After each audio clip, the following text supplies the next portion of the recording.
Indian singer, musical, and actor. Best known for his contribution in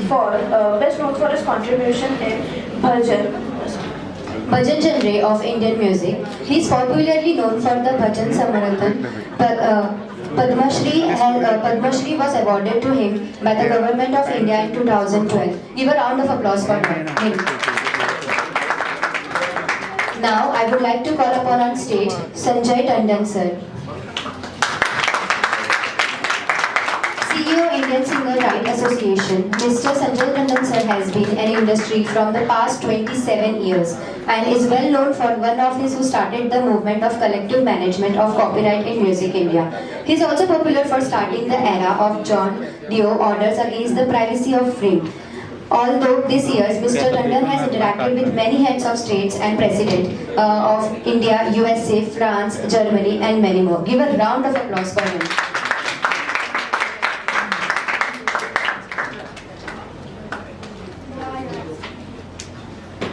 Okay, so now I would like to call upon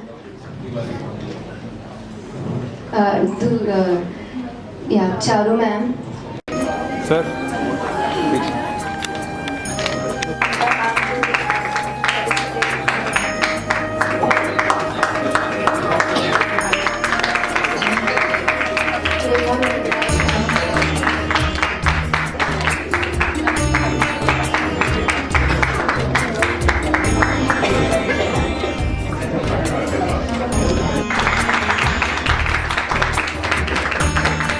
phone पे चल रहा है चलो विचार करेंगे उसको भाई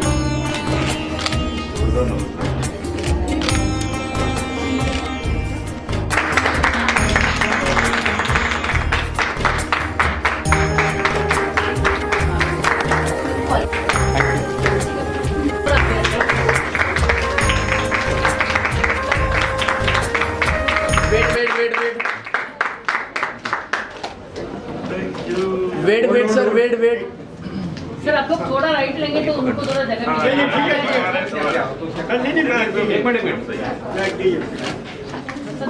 हाँ या थैंक यू सर एक अतुल जी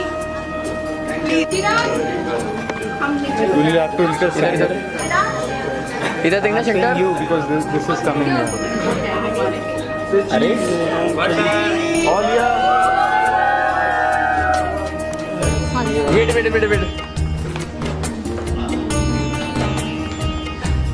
all here भाई say cheese mind please right how to track the session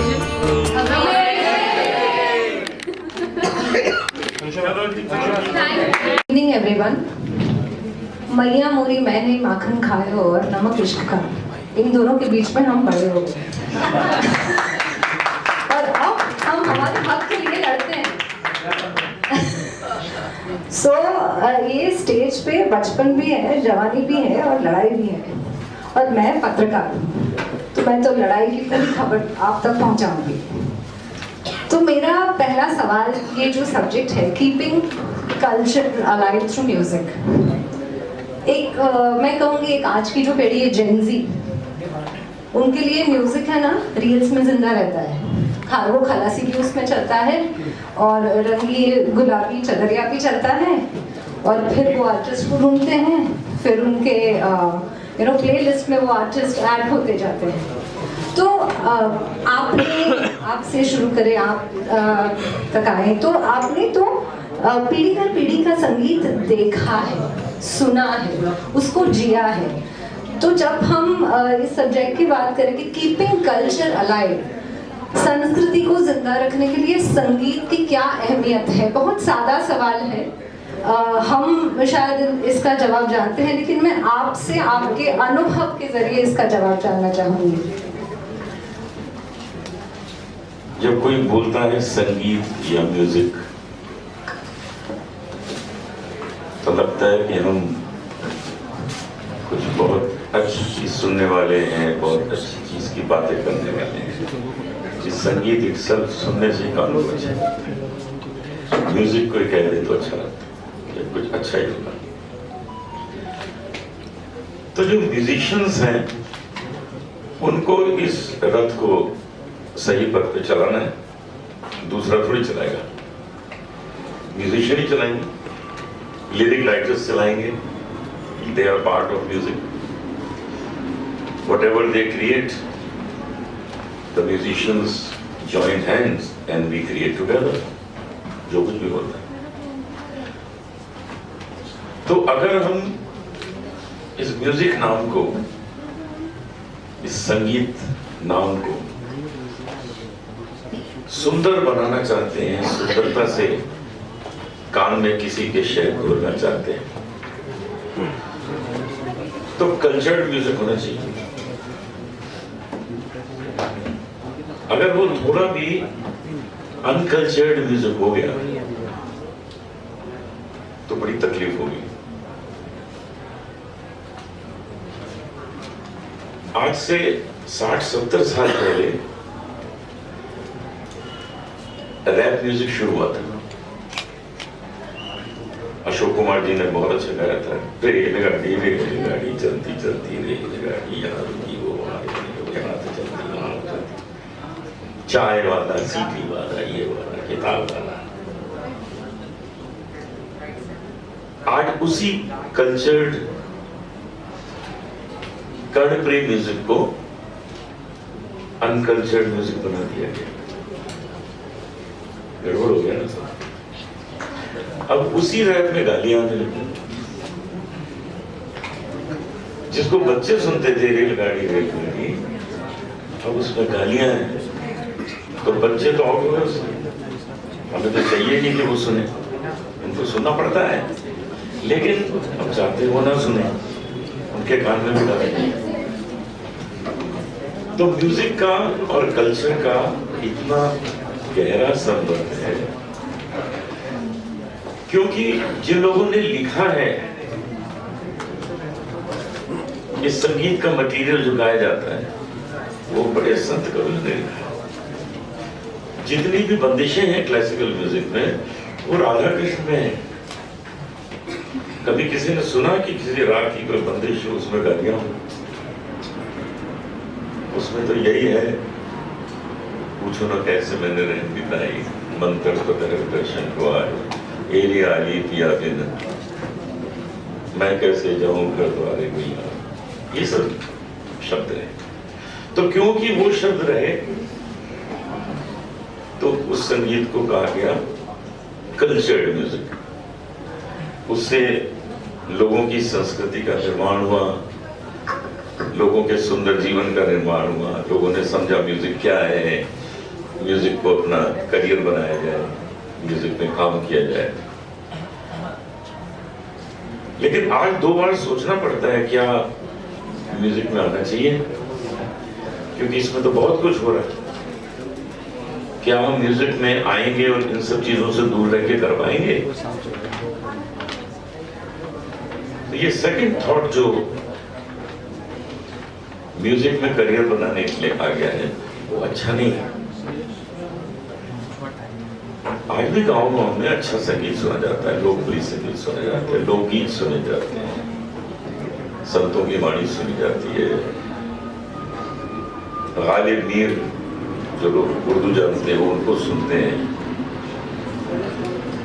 तो ये बहुत जरूरी है कि म्यूजिशियन का ये फर्ज हो और लिरिक राइटर्स का फर्ज हो कि वो इस तरह के लिरिक्स को, इस तरह के म्यूजिक को रोके। हम लोगों को सिर्फ बोलना नहीं है, रोकना भी है। रोकना भी हम लोगों की जिम्मेदारी है, ये दूसरों की नहीं है। हम खुद भी उस संगीत को न टच करें, लोगों को बताएं कि यार इसको मत गाओ। मैं तो पंजाब में जाता हूँ प्रोग्राम करने, वहाँ जो यंग सिंगर्स मिलते हैं उनको मैं कहता हूँ यार ऐसी चीजें मत गाओ यार जो अच्छी नहीं लग रही है, आपके परिवार के लोग सुनेंगे उनको नहीं अच्छा लगेगा। हरियाणा जाता हूँ, वहाँ भी लोगों को कहते हैं ऐसा करो, अच्छी चीजें गाओ। हमारे यहाँ कोई कवियों की, शायरों की कोई कमी, ऐसे अच्छे गहराई से लिखने वाले लोग हमारे यहाँ जावेद अख्तर साहब जैसे लोग हैं, गुलजार साहब जैसे लोग हैं, कितने लोगों ने अच्छा अच्छा लिखा है और ऐसा ऐसा काम किया है और नए थॉट। हमारे बीच बैठे हैं मंजीत कोहली जी। मंजीत कोहली जी ने एक ऐसा थॉट मुझे बताया कि मैं तो आश्चर्यचकित रह गया कि भैया ये चीज तो सूरदास जी के दिल में भी नहीं है, उनके दिमाग में नहीं है। इनके कि जब कन्हैया ने मान लिया भैया मैंने ही माखन खाया, आप लोगों ने सुना, मैंने ही माखन खाया, मान लिया, तो मां ने कहा, यशोदा ने कहा कि देखो एक बात बताओ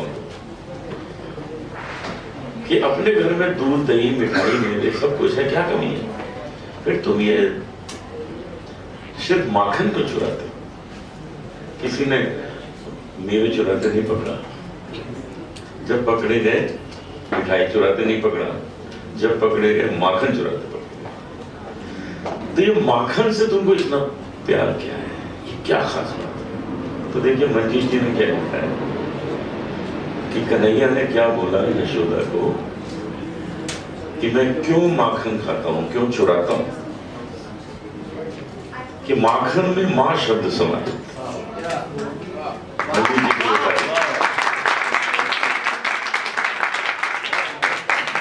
माखन में मां शब्द समाहित इसीलिए मोहे भाए, माखन में मां शब्द समाहित इसीलिए मोहे भाए, और जब जब लगे मेरे होठों से तेरी याद दिलाए। हमारे बीच ऐसे ऐसे कवि हैं जो सूर्य ने नहीं सोचा, हमारे मंजीत कोहली जी ने सोचा।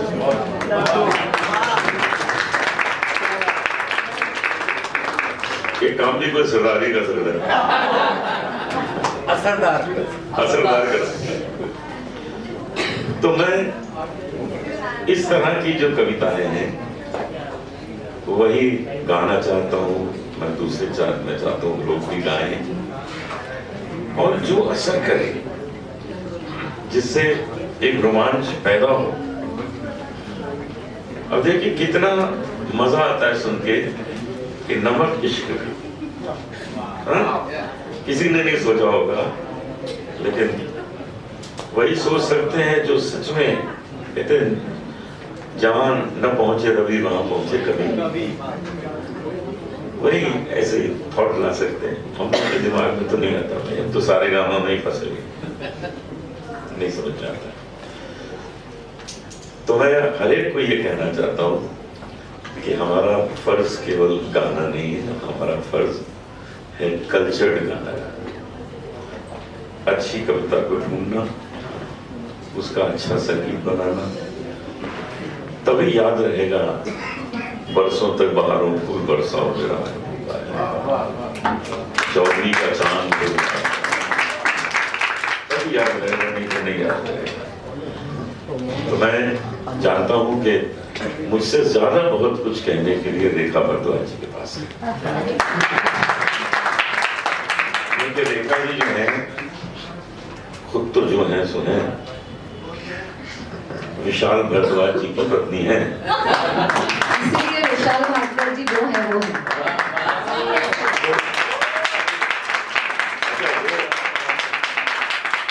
वो जब मुझे मिलते हैं तो मैं उनको कहता हूँ कि विशाल दी जो है सो है, लेकिन ये रेखा जी के हस्बैंड है। मैं अक्सर ऐसा करता हूँ, कॉन्सर्ट में जाता हूँ और वहाँ बोलता हूँ भाई मैं इतनी जगह प्रोग्राम करके आया, लेकिन आज जो ऑडियंस मिली है वो मुझे कहीं और लोग ताली बजाते, और फिर मैं उनसे कहता हूँ कि कल भी मैंने यही कहा था। माखन की मटकियां बेची जा रही हैं ऑडियंस को। तो मैं चाहूंगा कि रेखा जी के पास तो ऐसे ऐसे थॉट्स हैं, क्योंकि इनके घर में तो एक डायरेक्टर हैं, एक म्यूजिक डायरेक्टर हैं, क्या क्या वहाँ कॉन्सेप्ट बनते होंगे, क्या क्या क्रिएटिविटी होती होगी। मैं तो भजन कीर्तन कर लेता हूँ, मुझे क्या आता है। तो रेखा जी कुछ आपकी तरफ से।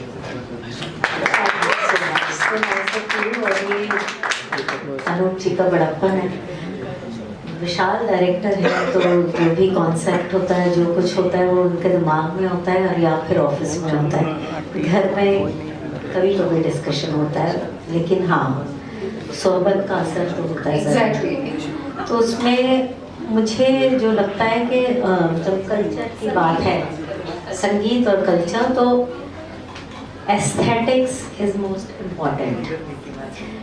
अगर आप मतलब for that matter, I am not promoting मतलब कस वर्ड या कुछ, बट अगर लखनऊ में जब कभी जोक्स में सुनते हैं किससे, यहाँ पे अतुल जी बैठे हैं, तो वो सुनते हैं कि वो कोई गाली भी देते हैं, वहाँ तुम्हारे ऐसे तो बड़े प्यारे भी तो हमारे कल्चरल हिस्सा है।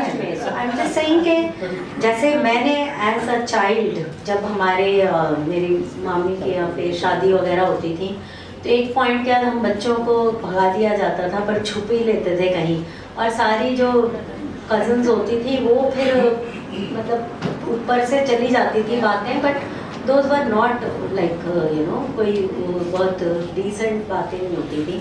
तो वो, लेकिन that was their way of, I would say कि फोक म्यूजिक है जैसे, क्योंकि फोक म्यूजिक से सारा संगीत उठ जाए तो उसमें है, लेकिन अगर आप उनकी वो इनोसेंस देखें, जब वो इनोसेंस खो जाए और एस्थेटिक्स ना हो, तो जैसे अनूप जी ने कहा, वो वल्गर हो जाता है। जब गुलजार साहब कहते हैं या जावेद साहब कहते हैं, तो वो मतलब नमक इश्का इज एन आइटम सॉन्ग, है ना, इसमें कोई वो नहीं है। पर वो नॉच गर्ल दिखाई है, तो ऑब्वियसली वो सती सावित्री और वो मैं तुलसी तेरे आंगन की तरह तो नहीं उसका होगा, बट वो जो नटखट या बहुत टिटिलेटिंग भी हो सकता है, लेकिन उसके साथ जो एस्थेटिक्स हैं, लिरिकली, कॉम्पोजिशनली, के गायकी है, वो है, उसमें सुरों का उतार चढ़ाव, तो और मुझे ये सौभाग्य मिला, दिल्ली में म्यूज़िक था घर में, माहौल, और बहुत अच्छा संगीत सुना, thanks to our parents. Concerts में जाते थे, कमानी ऑडिटोरियम, और जो भी वहाँ पे मॉडर्न स्कूल में होता था, शंकरलाल फेस्टिवल, कमानी ऑडिटोरियम में, विष्णु दिगंबर जयंती, तो किस आर्टिस्ट को नहीं सुना, मतलब कितने तो नाम भी अब पता भी नहीं होंगे जो को, क्योंकि कई बार बहुत आर्टिस्ट बहुत जल्दी गुजर गए, बट आई कैन से कि वो सौभाग्य मिला। मैंने बेगम अख्तर साहिबा को लाइव कभी नहीं सुना, लेकिन रेडियो पे इतना सुना। Radio was such an important हमारे यहाँ पार्ट रहा, तो उसमें नाटक भी सुने, उस जाके वहाँ हम इफ्ता के प्लेस देखते थे त्रिवेणी कला संगम में, तो ये सब चीज़ें आपको हेल्प करती हैं ग्रो करने में। तो इसलिए मुझे लगता है कि आपका एक तो नाम इतना अच्छा है, यथा कथा, आपके इस वेंचर का और ये फेस्टिवल का, और ये कितने भी छोटे स्तर पे शुरू हो, लेकिन ये जो एक रेवोल्यूशन आई है, लाइक मैं कई बार विशाल को बोलती हूँ कि इतने बिजी होते हैं, बट वो ज़्यादातर जगह हाँ करते हैं, तो ऐसे कि तुम क्यों जा रहे हो, क्यों ये कर रहे हो, दैट से इसके ये जो छोटा छोटा एक वो मुहिम शुरू हुआ है ना, कल्चरल, उस पर लिट फेस्ट हुए, फिल्म फेस्ट हुए, तो ये बहुत सपोर्ट करना चाहिए इन्हें, and this is how it will grow.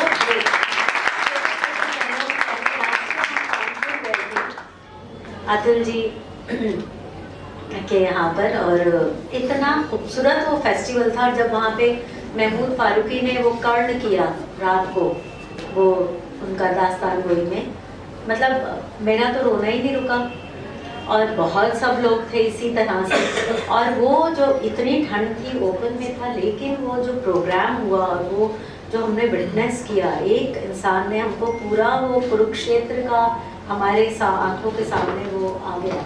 तो ये जो अभी इससे पहले भी वो स्वरूपा जी बोल रही थी कि ये हमारा कल्चर है, तो अब जब वो ड्रामा कहती हैं, एक्टिंग कहती हैं, उसमें ऑब्वियसली म्यूज़िक भी आ जाता है, डांस भी आ जाता है। हम कहते हैं कि कलाकार वही है, अब हम ऑब्वियसली हम प्रोफेशनली डांस नहीं करते, लेकिन जब गाते हैं तो उसमें वो सारी चीज़ें आ जाती है, ताल भी आ जाती है, तो it is part of our culture. हमारे यहाँ बच्चा पैदा होता है तो गाया जाता है, सोहर गाए जाते हैं, शादी होती है, बन्ना बन्नी गाए जाते हैं, और हर प्रांत का फोक अपना है। मतलब मुझे लगता है भारत तो इसलिए इतना खूबसूरत है।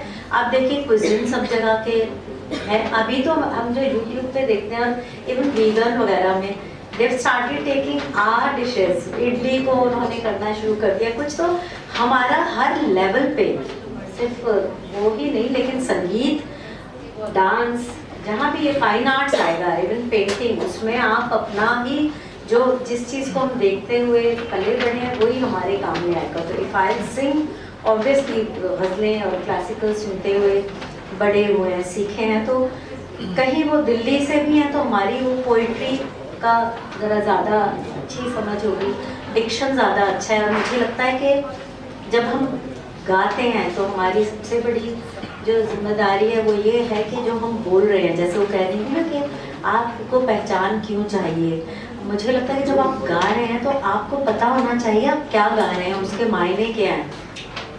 मेरा सुर भी बाद में आएगा, पर जो लिरिक्स हैं जब तक वो समझ नहीं आएंगे तो आप उसको इमोट कैसे करेंगे। और ख़ुद को सुनना, मतलब मेरे लिए आज तक भी जो सबसे बड़ा रियाज है वो ये है कि खुद को सुनना, कोई दूसरा बताए वो कभी ऐसा हो जाए, वरना खुद को पता लग जाए। इसलिए जब स्टेज पे शो है, फिर जब लगा वक्त की कमी, मतलब पहले इतना वक्त नहीं है क्योंकि दोस्तों में मिलना था, घूमना था, चाटनी खाने का, सभी कुछ करना था।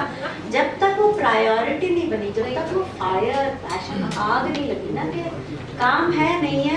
इनफैक्ट जो वेंजेंस है, जो परेशानी है, आज तक भी ये होता है कि पलटे में सब निकाल देना नहीं होता तो मतलब तब तकलीफ होती है। सो मुझे लगता है कि this is my way of keeping culture alive through my music, क्योंकि म्यूज़िक हील भी करता है। अब मैं जब भी कोई गाना गाती हूँ तो उसकी जो तैयारी करती हूँ और गाती हूँ जब, तो वो अभिव्यक्ति मेरा बन जाती है वो गाना, और उस अभिव्यक्ति के थ्रू मुझे लगता है कि कहीं मैं देखा तो नहीं हमने ऊपर वाले को ना कुछ, पर मुझे डिवाइन से कनेक्ट करने की, जो सोर्स जहाँ से आए हैं उसकी तरफ एक छोटा सा कदम बढ़ता है, और वो होता है उस वजह से that helps me become a better human being also, कि you become more compassionate, you empathise more and you understand little more. और ये सब में जब समझ पड़ेगी तो वो आपके काम में भी आएगी। काम अच्छा होगा तो आप अपनी ज़िंदगी में you will have that aura and you will definitely affect others. And अगर आप एक भी इंसान को मुझे लगता है जगा सके तो मेरा तो जीवन धन्य हो जाएगा। हमने दो पॉइंट ऑफ व्यू सुने, ये अगन थी और ये लगन थी। तो मैं आपसे पूछूंगी कि संगीत को जिंदा रखने का काम, संगीत को आगे बढ़ाने का काम, नई पीढ़ी तक पहुंचाने का काम तो रेखा जी और अनूप जी जैसे कलाकार कर ही रहे हैं, लेकिन जब हक की बात आए, संगीतकारों के हक की बात आए, गायकों के हक की बात आए, तो वो हक के लिए आपने बहुत काम किया है, आपकी वजह से बहुत सारे पॉजिटिव चेंजेस आए हैं।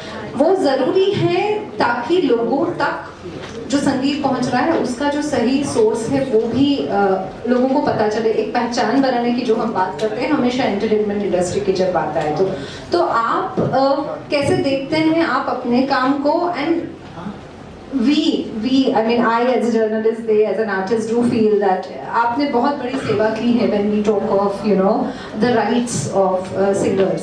तो कल्चर की भी एक सेवा हो गई। तो आपको क्यों ये ज़रूरत लगी और ये कैसे हेल्प करता है संगीत को एक निरंतर काल तक एक सही सोर्स से लोगों तक पहुंचाने में? वो अगर आप बताएं, that would be great. Thank you.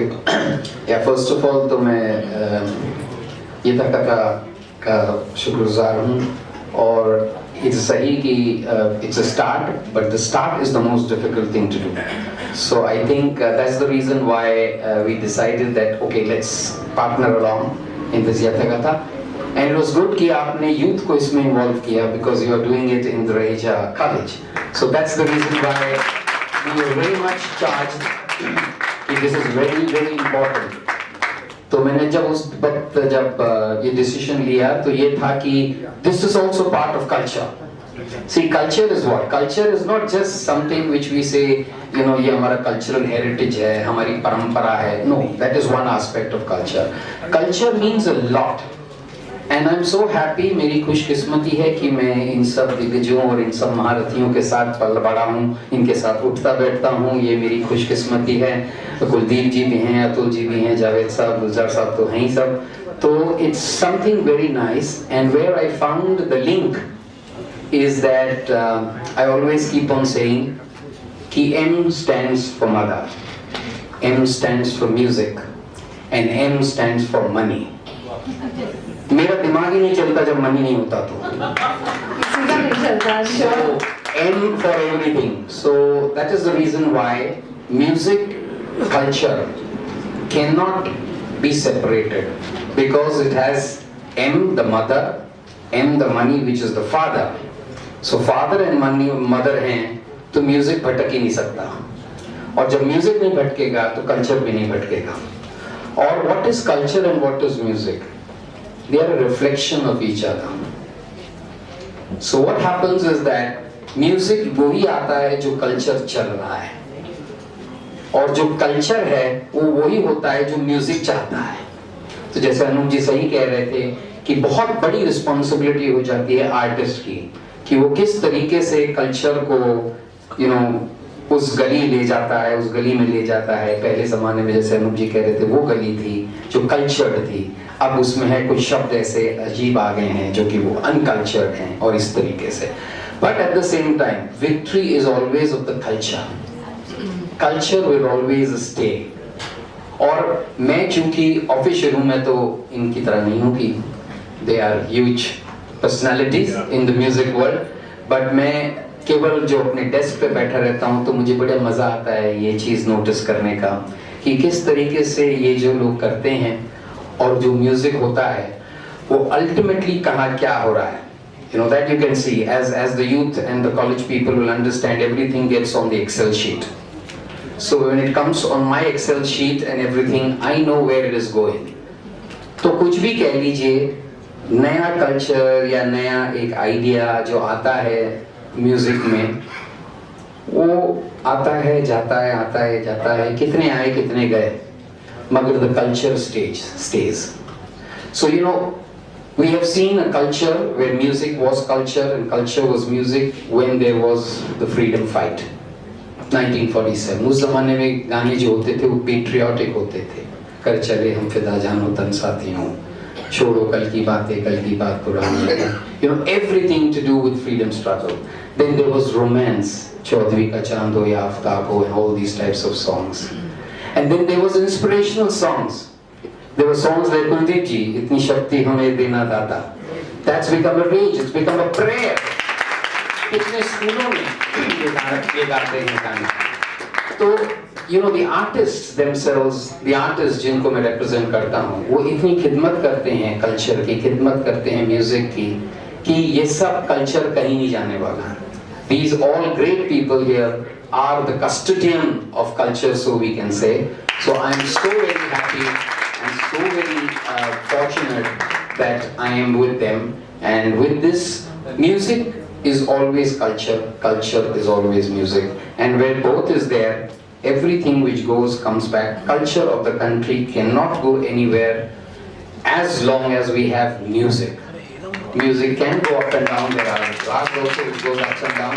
So that's how music plays a very important part in shaping the culture of the country. And therefore I always keep on saying music is the soft power of the country, and everyone needs to take care of this soft power, whether it is in youth, whether it is in politics, whether it is business, wherever it is the soft power. So please keep it alive as long as the world is. Thank you.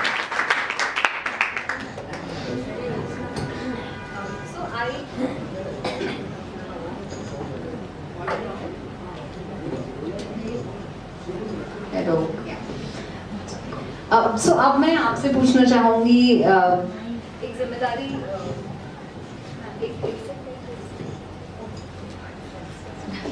They look up to us. हमसे बहुत सारी अपेक्षाएं होती हैं, और जब culture को संभालने की बात आए, और क्या होता है ना, सरकारें बदलती हैं, आइडियोलॉजीज चेंज होती हैं, समाज रहता है, हम वोट दें ना दें, इसको दें उसको दें, वो सब साइडलाइन है. कल्चर जिंदा रहता है. कल्चर जिंदा रखना हम सबकी एज सिटीजन्स जिम्मेदारी है. लेकिन जब आपकी बात करें, आप कल्चरल कस्टोडियंस हैं, तो हम आप अपने रियाज में होते हैं, परफॉर्मेंसेस में होते हैं, रिकॉर्डिंग्स में होते हैं, लेकिन एक बैक ऑफ द माइंड एक जिम्मेदारी जो है कल्चर को जिंदा रखने की, जब उसकी बात आए तो एज एन आर्टिस्ट आपको क्या लगता है कि कौन सी चीजें हैं जिन पे काम करना, जिनको लेकर सतर्क रहना आप हमेशा चाहेंगे कि ये चीजें हमसे मिस ना हो जाए? हमें सबसे ज्यादा ध्यान देना चाहिए जो मटेरियल हम गा रहे हैं, चाहे वो गजल है, चाहे वो भजन है, चाहे गीत है, लोकगीत है, तो लिरिक्स जो है वही याद रहते हैं। हम लोग कोई भी गाना याद करते हैं तो पहले उसके लिरिक्स की बात करते हैं, क्योंकि वही है जो गाने को अमर बनाता है। अब जैसे गाना है दा दा दा दा दा दा, इसमें से बाहरों फूल बरसाओ हटा दीजिए तो कैसे अमर होगा?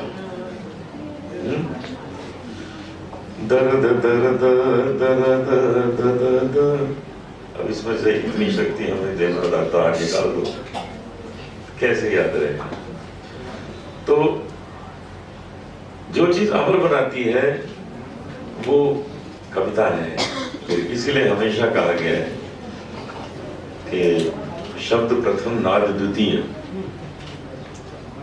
शब्द यानी कविता, शब्द प्रथम नाद द्वितीय, म्यूजिक उसके बाद है। इसलिए हमें हमेशा ध्यान देना है कि अगर हम अपने संगीत को हमेशा चाहते हैं कि रहे, तो फिर अच्छे शब्दों को गाना पड़ेगा। अब जैसे गाना लोग गुनगुनाते हैं, ऐसी लागी लगन मीरा हो गई मगन, वो इसलिए गुनगुनाते हैं कि इसकी कवित्री इंदिरा देवी जी जो पूना में रहती थी वो नहीं है, तो उन्होंने लिखा इतना अच्छा है। एक बार मैं जावेद साहब के घर में यही गाना उन्होंने कहा जरा मुझे सुनाइए, तो हम गा रहे थे, शबाना जी भी बैठी थी, मेरी वाइफ मेधा भी वहां थी, हम लोग तो गा रहे थे। तो उन्होंने पूरा गाना सुन के ये कहा कि अनूप जी इस गाने को कोई भी गाता तो ये गाना हिट हो जाता, क्योंकि इसके लिरिक्स इतने कमाल हैं। ऐसी लागी लगन मीरा हो गई मगन, वो तो गली गली हरी गुन गाने लगी, महलों में पली बन के जोगन चली, मीरा रानी दीवानी कहाने लगी। कोई रोके नहीं, कोई टोके नहीं। देखिए किस तरह से छंद है। तो उन्होंने मुझे कहा कि अनूप जी ये इस कविता को कोई भी गाता हुआ हिट तो होना ही था, आपके हिस्से में आ गई, तो आप भी इसके साथ हिट हो गए। कविता ही है, उसको गाकर। देखिए क्लासिकल म्यूजिशियन की बात अलग होती है। क्लासिकल म्यूजिशियन राग गाते हैं, वहां शब्दों का महत्व नहीं है। तेरे मन जा, अब मैंने क्या गाया आपको क्या पता? तेरे मन जो, तेरे मन क्या, शब्द है नहीं, खोए हुए, लेकिन है शब्द, डेफिनेटली है, लेकिन वो इस तरह गाया जाता है कि शब्द को महत्व नहीं दिया जाता। तो वहां वो हो सकता है, लेकिन हम जब गजल, भजन, गीत ये सब चीजें गाते हैं तो शब्द ही सामने होते हैं। तो हमें हमेशा ये ध्यान देना है कि अगर एक रिचनेस, कल्चर की रिचनेस हम सामने रखें हमेशा, तो वो तभी संभव है जब हम कविता को ध्यान से गाएं, बहुत अच्छे ढंग से गाएं और उसको सामने रखें, तभी हम इसे अमर कर सकेंगे।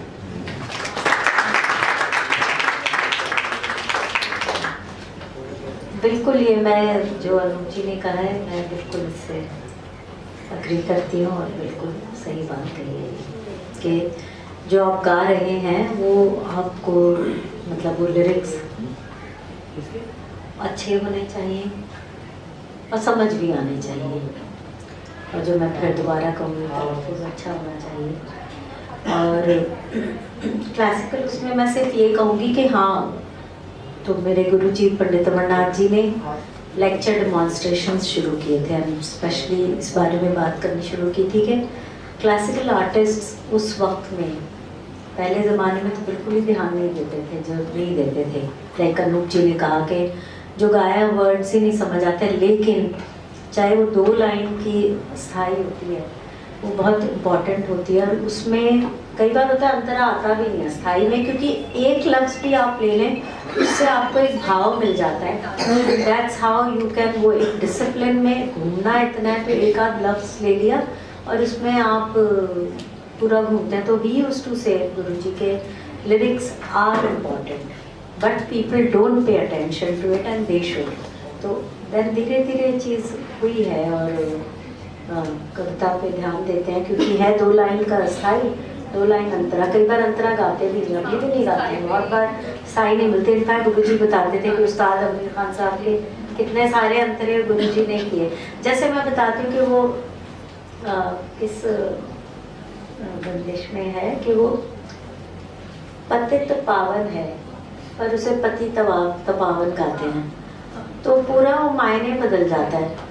इन जनरल किसी भी गाने में, अभी हम फिल्म के भी गाने जब गाते हैं, मैं अभी कुछ दिन पहले भी ये बात कर रही थी कि हिंदी है तो ठीक है, पर आजकल जैसे इंडिपेंडेंट म्यूज़िक में किसी ने पॉइंट आउट किया, स्वानंद ने कहा कि वो गूगल पे से लेके उर्दू के लफ्ज़ लेते थे, पर देन उसमें आप अगर नुक्ते नहीं लगाते आपको पता नहीं चलता। तो आई वाज टेलिंग कि खुदा और खुदा पूरा मायने बदल जाते हैं। खुदाई और खुदाई, अब वो इतनी आदत हो जाती है धीरे धीरे कि अगर आप खुदा वाकई ऐसे बोलते हैं तो उन्हें लगता है कोई पत्थर मार रहा है। तो कई बार एक आध बार ऐसा हुआ है कि किसी ने कहा कि आप ये इसको बिना उसके कर लीजिए ना, तो क्यों कर लो, क्योंकि थोड़ा सा ना हैवी लग रहा है। ऐसा बिल्कुल, क्योंकि मैं सही बोल रही हूँ, but I can't do it, आप किसी और से गवा लीजिए। तो जेबल था, मैं कहा मुझे जाके गुलजार साहब और विशाल से मार पड़ेगी। अब मुझे जब पता है सही भाषा, मैं उसको कैसे गलत करूँ। तो जैसे गुलजार साहब बहुत बार बोलते हैं कि मतलब भाषा के लिए कि हम आप वो हर बार एक लफ्ज़ ज़रूर नया इस्तेमाल करते हैं कि लोग डिक्शनरी में जाके ढूंढें। This is how you will learn. इसी तरह आपकी वोकैबुलरी बढ़ेगी। अदरवाइज हम इस लेवल पे आए और गलत गाएं, वो अच्छी बात नहीं है। हमको तो जब समझ आ रही है, जहाँ नहीं आ रही वहाँ हम समझते हैं, मैं वहाँ कोशिश करते हैं। परसों एक गाना गाया, क्योंकि उर्दू तो मेरी मतलब मातृभाषा तो नहीं है, लिखना पढ़ना सीखा, तो वो अचानक क्या होता है, गलत सुनते सुनते आपके भी कानों में ऐसे हो जाता है। तो मुझे 2 लफ्ज़ों में कन्फ्यूजन हो गया, बहुत ज़्यादा सॉलिड गाना था। फिर मैं आजकल जमील गुलरेज साहब के साथ अपनी उर्दू पॉलिश करती रहती हूँ, उर्दू में पढ़ के, उर्दू में भेज के, या उस तरह। तो मैंने उन्हें भेजा कि ये मुझे कहीं भी गूगल पे उर्दू फॉन्ट में भी नहीं मिल रहा, तो आई कांट मेक आउट कि सही क्या है। एंड ही सेड, और मुझे ये बात फिर अपने को मैंने शाबाशी दी कि इस वक्त भी, क्योंकि ये मेरी जिम्मेदारी है ना, कि जो मैं गा रही हूँ उसे अगर 50 लोग सुनेंगे, 100 लोग सुनेंगे, 1000 लोग सुनेंगे, उन तक तो सही भाषा जाए। तो वो I mean definitely that's important and that gives you an expression. तो ये जो अनूप जी ने कहा, मैंने वही बात और ज़्यादा मतलब उसमें तो ऐड कर दी, लेकिन वही बात को मैं भी एक्सरसाइज कर दी। इट्स रियली इम्पॉर्टेंट जी। हाँ, खनक तो मुझे लग रहा था कि नहीं शायद खनक होता है। कई बार हम ऐसे ही हो जाता है ना, ओशो को सुनते हैं तो उनकी हिंदी में भी वो उर्दू के लफ्ज़ भी जार वो करके बोलते हैं, तो हमारे भी कान इतने ज़्यादा कई बार हो जाते हैं, लोगों को भी ऐसे सुनते हैं। तो क्योंकि जब आप उस माहौल में नहीं रहते पूरे वक्त जहाँ पे वो भाषा इतनी बोली जाए। मेरे फादर ने क्योंकि उर्दू मीडियम से पढ़ाई की थी, तो और मम्मी को हिंदी का बहुत शौक था, तो हमारे अगर गलती से बचपन में फल और फूल निकल गया तो 25 बार बोलना पड़ता था, जब तक फल और फूल ना बोलो। तो वो मतलब स्लैंग की तरह कभी फिर निकल जाए, लेकिन गाने में नहीं हो सकता है। मतलब वो हम स्लैंग में कभी बोल देते हैं, अच्छा लगता है क्या, बट नॉट ऑन रेकॉर्ड, गाने में नहीं होगा। तो खनक था एक लफ्ज़, और कायनात तो मुझे पता था, एक और था ये नहीं, जहन भी पता था mainly, and then I confirm कि कायनात में नुक्ता नहीं है और जहन में नुक्ता है, इस तरह से। बहुत अच्छा सा एक गाना गाया, तो वो लगा के, क्योंकि मुझे ऐसा लगता है कि जब आप सही तलफ़ुज़, सही प्रोनाउंस करते हैं तो आपका गाने में 60% तो असर ऐसे ही हो जाता है ना अनूपी, क्योंकि आपने सही बोला तो आपके वो अंदर से ही आएगा ना, समझ के। That's really important. और आप जब सिंगर्स के राइट्स के लिए काम करते हैं, आर्टिस्ट तो आर्टिस्ट होता है। देखिए, हम यहाँ बैठकर बहुत ही टू द पॉइंट बातें कर रहे हैं, हमें पता है कि हमें कहाँ जाना है, हम क्या करना चाहते हैं, लेकिन आर्टिस्ट आर्टिस्ट होता है, वो अपनी धुन में होता है, वो एक फैक्ट है।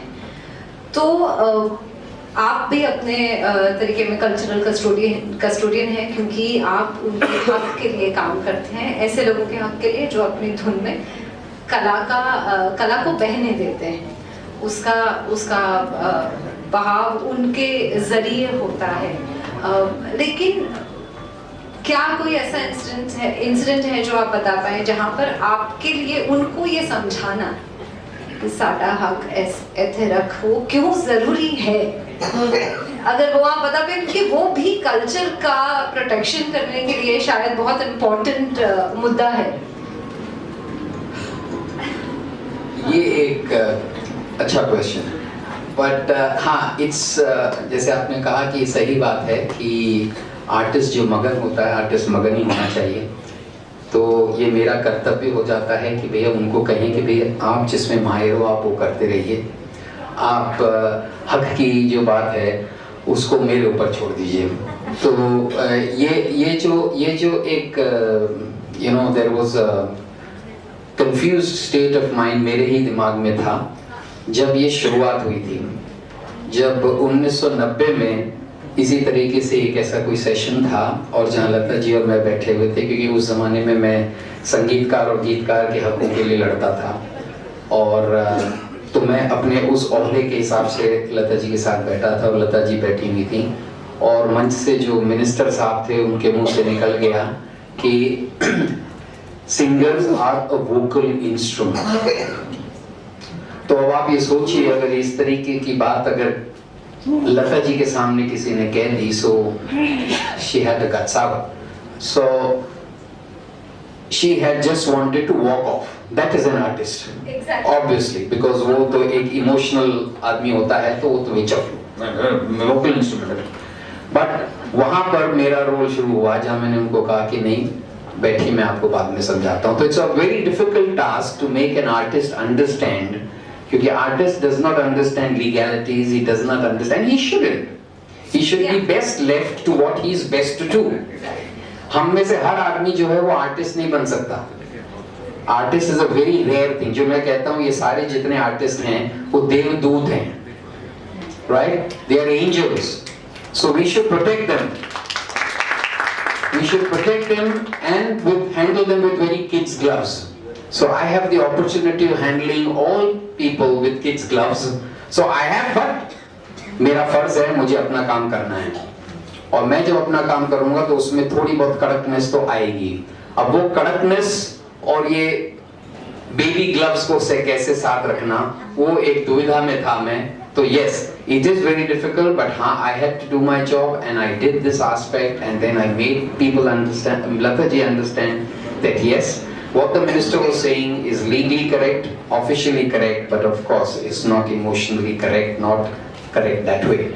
So that is the when the artist and Lata ji really understood, हाँ यार ये तो सही है, ऐसा कुछ है। So it's very difficult कि artist को इस तरीके से समझाया जाए, but हाँ ये भी पार्ट मैं रोल प्ले करता हूँ। बहुत बढ़िया। अब हम यथा कथा फेस्टिवल में है, यंगस्टर्स के लिए ये फेस्टिवल है। मेरा ये सवाल है आपसे कि नई पीढ़ी, मतलब नई पीढ़ी बोलते हैं तब तुरंत याद आता है कि अच्छा थोड़ी उम्र हो गई है।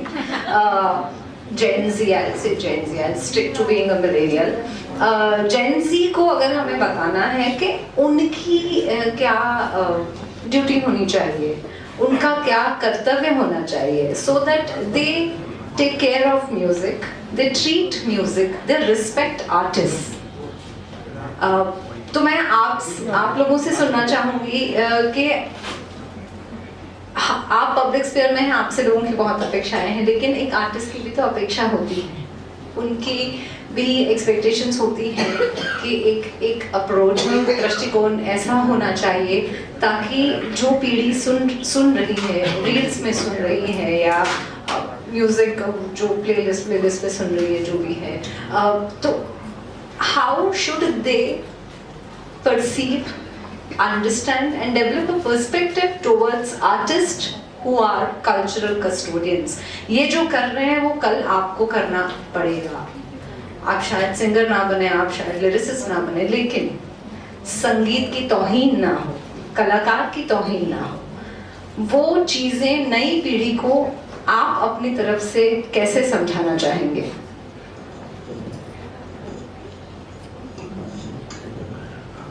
बहुत मुश्किल काम है. देखिए, आप एक चीज समझ लें कि जो आज की यूथ है वो बहुत उस्ताद है. आज हमारा भारत जो इतना आगे जा रहा है ना, वो यूथ की वजह से जा रहा है. वो उनकी वजह से नहीं जा रहा है जिनके बाल सफेद हो गए. आप लोग हैं जो ले जा रहे हैं. हर जगह हिंदुस्तान के यूथ ने कब्जा कर लिया, चाहे वो अमेरिका का नासा हो, चाहे वहां की बोइंग हो, चाहे हमारे यहाँ के साइंटिस्ट हैं, इसरो है.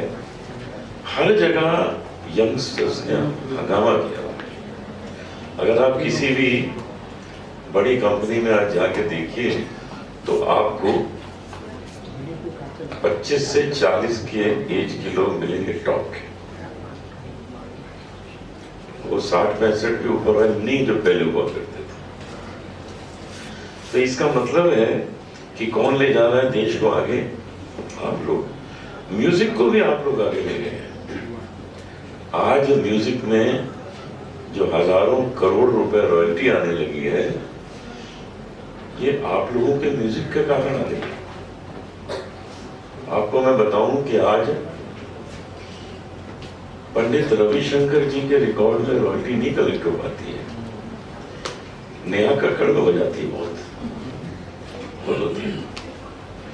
तो क्या हम ये कहें कि ये म्यूजिक ठीक नहीं है? नहीं, ये म्यूजिक ठीक है. ये म्यूजिक बहुत आगे ले जा रही है.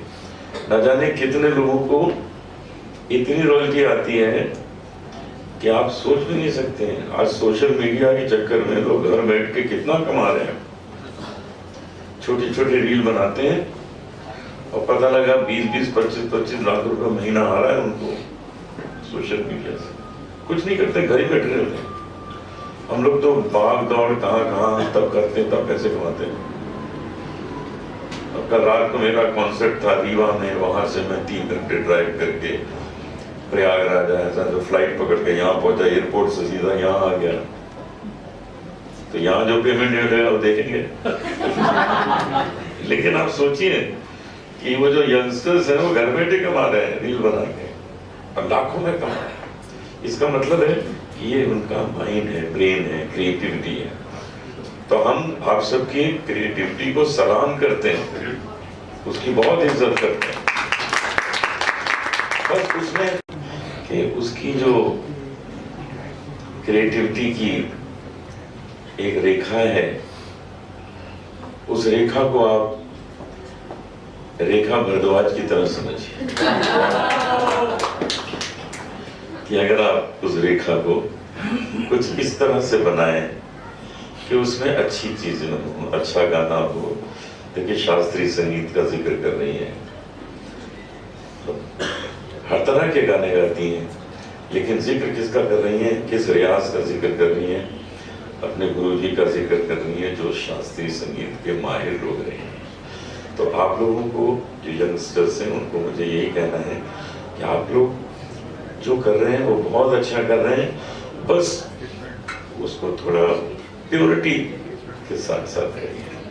प्योरिटी के साथ जो भी चीज़ है उसको पेश करिए। और इम्प्योर चीज़ें तो बहुत आजकल हम लोग देख ही रहे हैं, सोशल मीडिया में बहुत हैं। 100% प्योरिटी हर जगह हो भी नहीं सकती है। तो अपना खुद का सेंसर बोर्ड बना लीजिए। कोई सेंसर बोर्ड आजकल काम नहीं कर सकता। जो OTT पे फिल्म्स आ रही हैं उसके लिए कोई सेंसर नहीं है, आप कुछ भी बना के डाल दीजिए, ऑल इज अलाउड। लेकिन अपना सेंसर बोर्ड बनाइए कि ना तो हम ऐसी चीजें बना के डालेंगे और ना ऐसी चीजें बना के देखेंगे। ऐसी चीजें बनाइए जो फैमिली देख सके और उसमें ही खुश हो जाए, सब लोग खुश हो जाए। तो इन चीजों पर ध्यान अगर आज का यूथ देगा तो मुझे विश्वास है कि फाइनेंशियल गेन के साथ साथ एक रेपुटेशन भी अच्छी बनेगी, क्योंकि ये दोनों चीजें चाहिए। अगर पता लगा कि मर्जी से पैसे कमा रहे हैं और इस तरह की फिल्में बना रहे हैं जो ऑब्जेक्शनेबल हैं, जो ना बने तो अच्छा है, तो क्यों ना हम ये दोनों काम समझ के करें कि क्रिएटिविटी भी अच्छी हो, उसमें फाइनेंशियल गेन भी हो और आप लोग सक्सेस भी पाए। इस चीज को ध्यान में रख के अपने सेंसर बोर्ड को थोड़ा और स्ट्रॉन्ग करिए, सब ठीक रहेगा। एकदम सही बात है ये।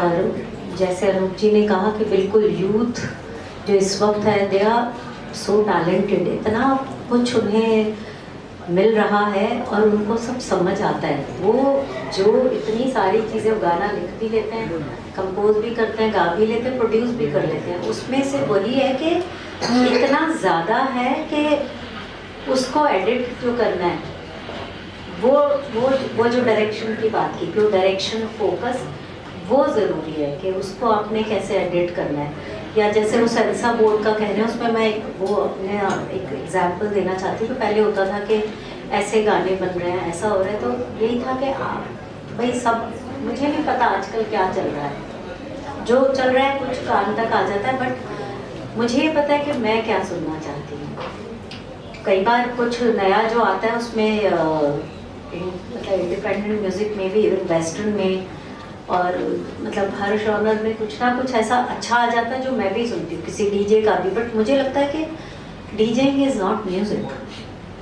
या just remixing different sounds and या तो एक वो लूप की तरह एक टा रा रा टा, दिस इज नॉट म्यूजिक। मैं इसको 1 घंटे कैसे सुन सकती हूँ? फिर टा रा रा होगा तो मुझे उसको अपने पलटे करने पड़ेंगे, कोई एक आलाप करना पड़ेगा to keep myself engage. तो इसलिए वो जो मतलब उसकी परिभाषा है, वो डेफिनेशंस बदल गई हैं। उसमें सिर्फ है कि वो को एग्जिस्ट करने वाली बात है, तो मुझे किसी को नहीं सिखाना, बिकॉज फॉर्चुनेटली बहुत यंगस्टर्स आते हैं, मैसेजेस आते हैं वैदे से कि हम इतना थक के आते हैं कॉलेज से, आपका गाना सुनते हैं तो पता नहीं क्या होता है, पर थकान दूर हो जाती है। मुझे डॉक्टर्स बहुत बार यूथ मिले प्रोग्राम में आते हैं कि I survive throughout my 4 years or 5 years listening to your songs. मुझे कहाँ तो वो मुझे लगता है कि तो ब्लेसिंग है, वो यूथ ही है, तो कहीं वो सुन रहे हैं। प्लस क्या मैं अरबों लोगों तक चाहूँगी? नहीं, ये वो पॉसिबल ही नहीं है। अरब के अरब कैसे वो एक साथ music, it would be so boring.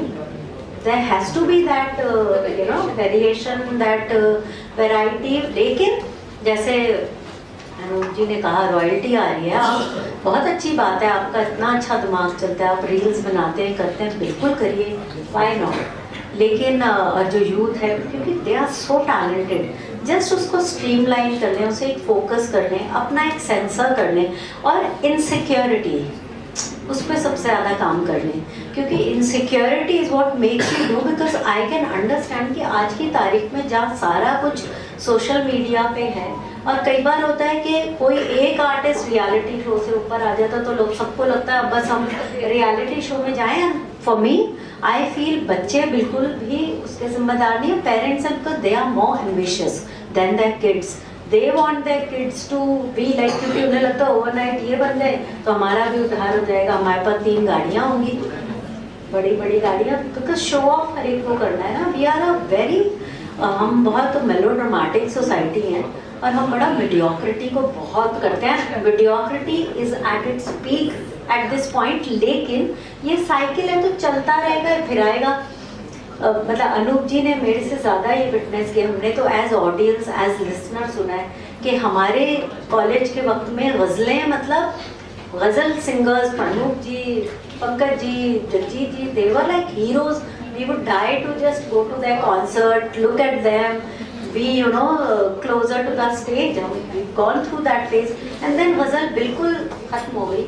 और अब आप देखिए, अब फिर हर कोई ट्रिब्यूट कर करके फिर गज़लें गा रहे हैं। तो पोएट्री अब वो जब भी आएगी वो थोड़ा थोड़ा वो चर्निंग होगी, लेकिन it will go down and it will come up. Same way it will be with music, because I feel youth जितना classical music गा रहा है इस वक्त, and महाराष्ट्र को मैं इतना तारीफ करूँगी इस बात की और इतना शुक्रिया अदा करूँगी कि Maharashtra the way they keep the culture alive, whether it's theatre, whether it's films। आप मराठी फिल्मों का मयार देखिए, किस लेवल पे वो फिल्में बनके, they don't care when Gautam Tamhane makes The Disciple या कोर्ट करके बनी, या इवन मैंने रिसेंटली राहुल देशपांडे की फिल्म देखी है, हाँ, और पी वसंत राव आए। I went crazy that I just couldn't stop crying after the film also, and I said you don't know what you stirred up। मुझे सडनली लगा कि this is what I needed। मैं 2-2.5 साल से इस पॉइंट का wait कर रही थी, and I just went into again like 3-4 hours का प्रयास। जब तक वायरल नहीं हुआ I didn't stop। But I mean sometimes you need, so if मैं भटक जाती हूँ आज की तारीख में, बिकॉज इतना है, मैं भी, मुझे भी अच्छा लगता है नेटफ्लिक्स पे सीरीज देखना। मैं स्पॉटिफाई वगैरह कहीं नहीं जा पाती, क्योंकि आप, मेरी अटेंशन स्पैन इतनी छोटी हो गई है कि 10 सेकंड से ज़्यादा मैं सुनती नहीं, कि 10 सेकंड में कुछ अच्छा लगा, if it can happen to मी।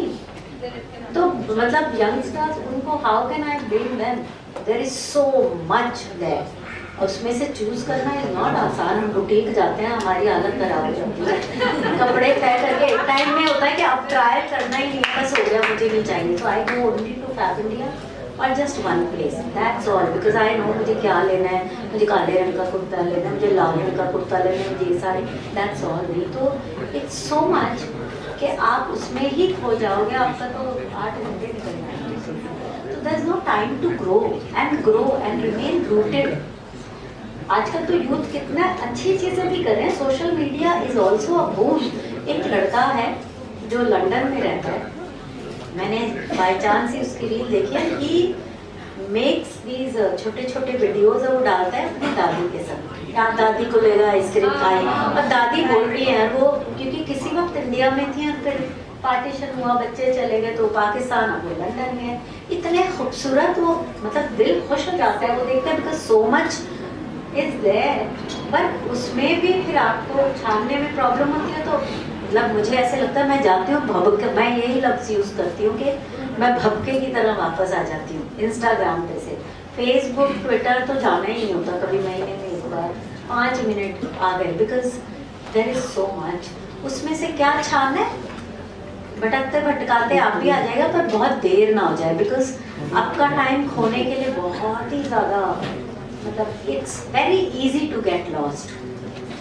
सो जो आपके आसपास कोई थोड़ी भी बात करे, कुछ हो, आप उनसे समझ, कोई आपको हल्का भी समझाए, तो do think about their perspective also.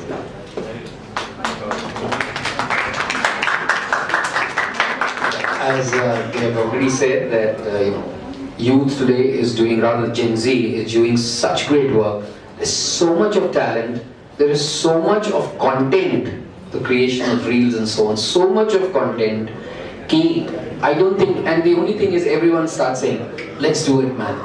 You know, so all the Generation Z is saying, "Let's do it, man." And I always see that, you know, that पहले एक ही चीज को बनाने के लिए या कंसीव करने के लिए सालों लग जाते थे। आज की जनरेशन जो है वो within a day, they don't have the time. Let's finish it off. So the only thing that I perceive that the generation should do is be more conscious, be more responsible towards society. देख लेंगे क्या है, अरे कर लो ना, देखेंगे क्या है, हम कर देते हैं ना, बाहर में जाए दुनिया। That should not be the case. I think that is where the generation should be a little more responsible. And if they are responsible, I think they are keeping our culture alive. Because as Rekha ji just now said, people are making reels with grandmothers, with family. So that culture is coming back. The youth is getting it. So I think they just need to be more little responsible to see that जैसे अनुप जी ने पहले कहा था, वो शब्द वैसे प्रयोग ना करें, वो gestures वैसे प्रयोग ना करें, because those reels are now going into millions. They are earning money out of it. Money is not everything. Of course, money is important, but money is not everything. And I'm happy that the generation today thinks the same thing. That money is important, it's not everything. And money will come provided you are focused and you do your job. So that's it. I think that's where we should end. Yeah, thank you. Thank you.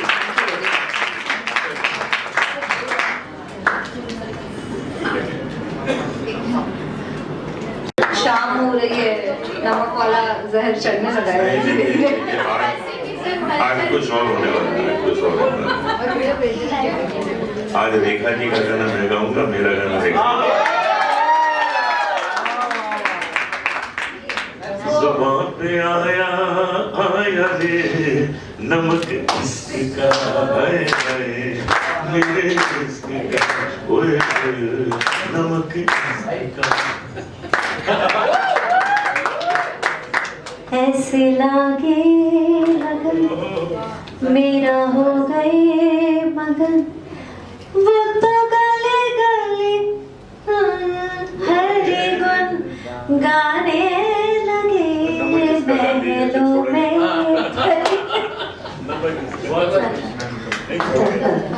Ma'am, can I request you to sing a song of Kabira?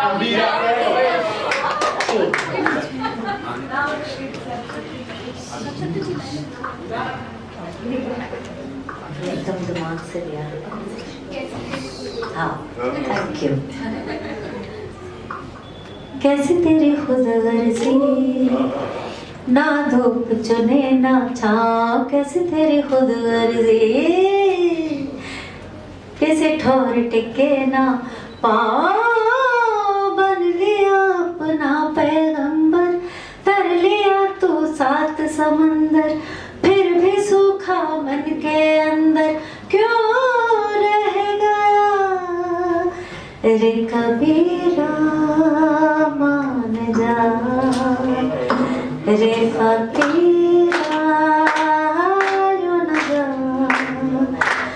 आजा तुझको पुकारे तेरे परछाया रे।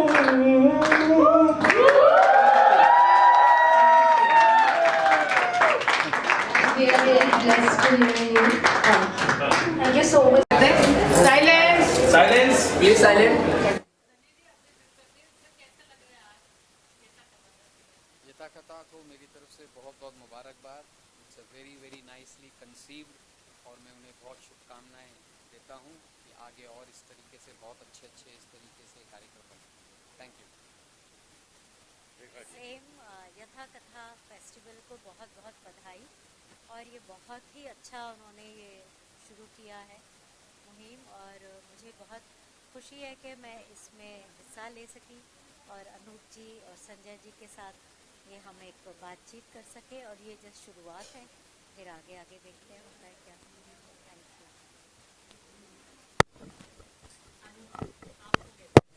मैं तो ये कहूँगा कि बहुत मज़ेदार और फ्रूटफुल डिस्कशन था ये, क्योंकि इसमें एंटरटेनमेंट भी बहुत था, लोगों ने अपने मन की बातें कही, प्यारी प्यारी बातें कही, और साथ में एक बात और थी कि यूथ हमारे आज देश को आगे बढ़ने के लिए क्या कर रहा है, वो भी चर्चा हुई।